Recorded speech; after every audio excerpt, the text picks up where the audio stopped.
In this session, we will learn what is a candlestick, right? So, in order to explain that, I'm going to show an example so it simplifies your understanding, right? And that example is going to be that imagine you're a tomato seller, right? Um, and you're opening the shop at 6 a.m. in the morning and closing it at 6 p.m. And during the day, that tomato seller sells 300 kgs of tomatoes to 200 customers, right? That's his average selling on a day.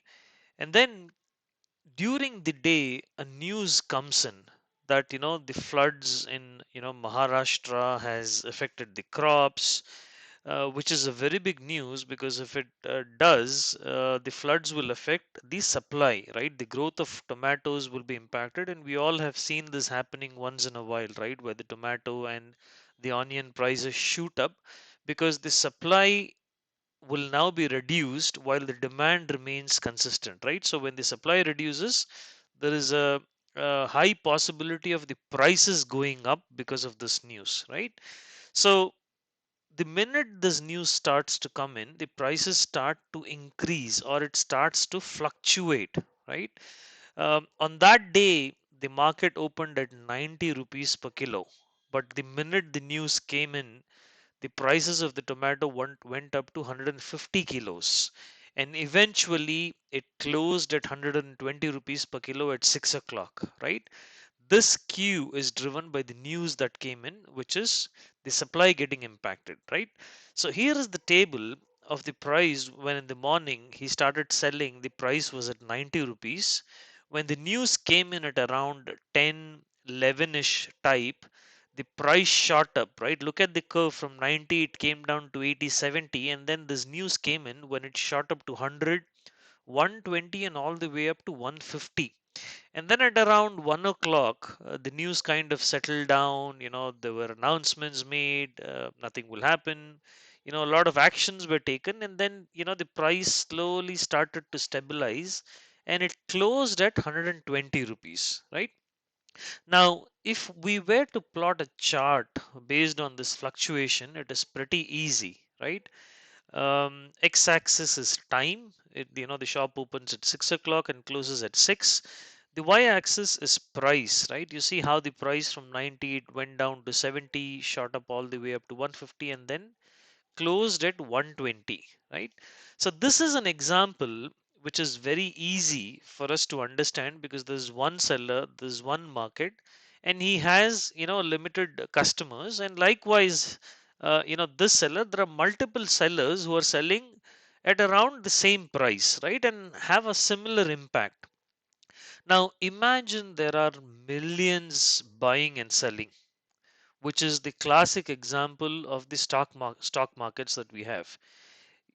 Will it be easy for us to represent data like this? Absolutely impossible, because what will happen, your charts will start to look like this graph has 100 buyers and sellers, but in reality data visualization or a representation is a very big challenge in the stock market, because every second there are thousands, lakhs, and millions of transactions of buys and sell that is happening, right? So, in order to overcome this limitation, we had Muni Hisahoma, right? It will be unfair if we don't take his name. He was a Japanese rice merchant from 18th century, and he was the one who invented the candlesticks chart. He developed a charting method to analyze price movements of rice, right? And to understand the supply and demand dynamics. The exact similar example that we saw, with the tomato.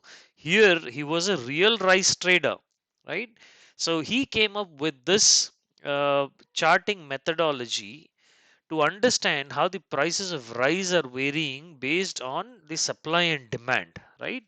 So he lived from 1724 to 1803 and was a successful Japanese rice trader who traded on Dojima rice market in Osaka in Japan, right? And he created a systematic method to chart prices with each candle representing a specific period, showing the open, high, close and low prices, right? Exactly to what we looked at. The tomato prices opened at 90 rupees, right? It went up all the way up to a high of 150 rupees, and it closed at 120 rupees, and the low was at 70. So instead of showing a line chart, he ended up uh, building a candle, right? And he recognized that the trader psychology was a major factor in price movement and created the chart to visually capture these dynamics, right? Psychology is what drives anything, right? If there is fear, people will sell. If there is greed, people will buy. So this was a very efficient method for him to understand the trader psychology, and this was then further introduced to the West, right, by Steve Nissen, who wrote the book Japanese Candlesticks Charting Techniques in 1991, right? So this is the background, and it will be unfair if you are in the trading world and you don't know who invented candlesticks, and that is none other than the greatest Munihisa Homa, right?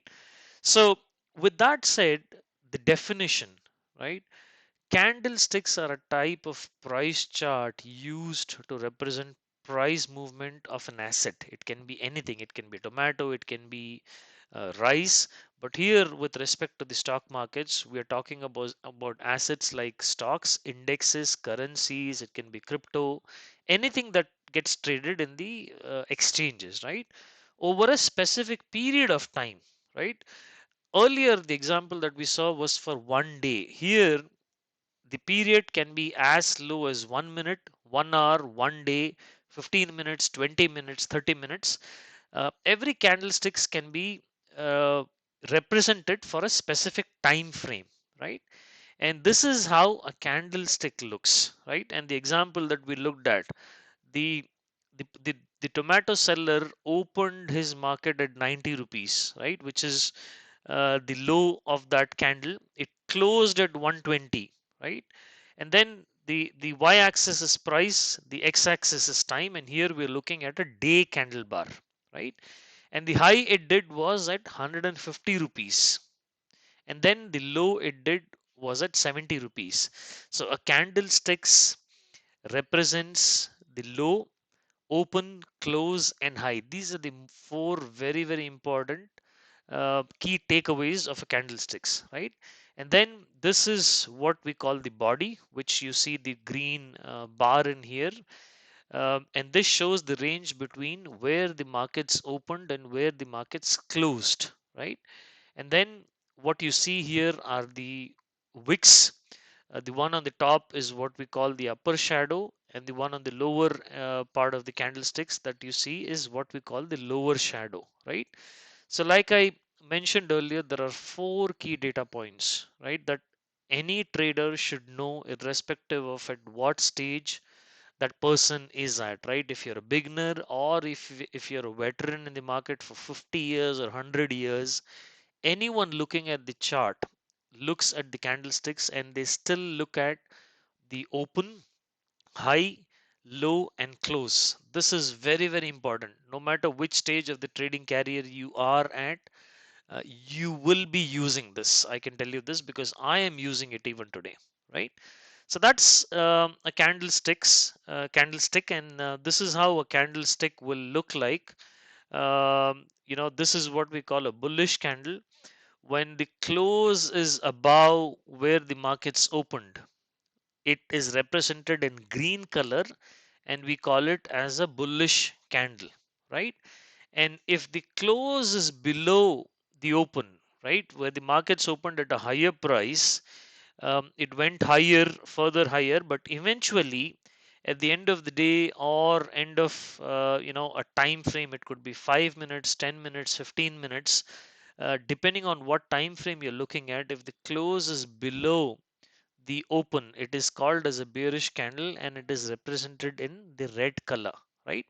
So that is all I had for this session. In the coming videos, we will look at the different types of candlesticks and what is the psychology behind it, and what are the different stories that we can take from each of these candlesticks.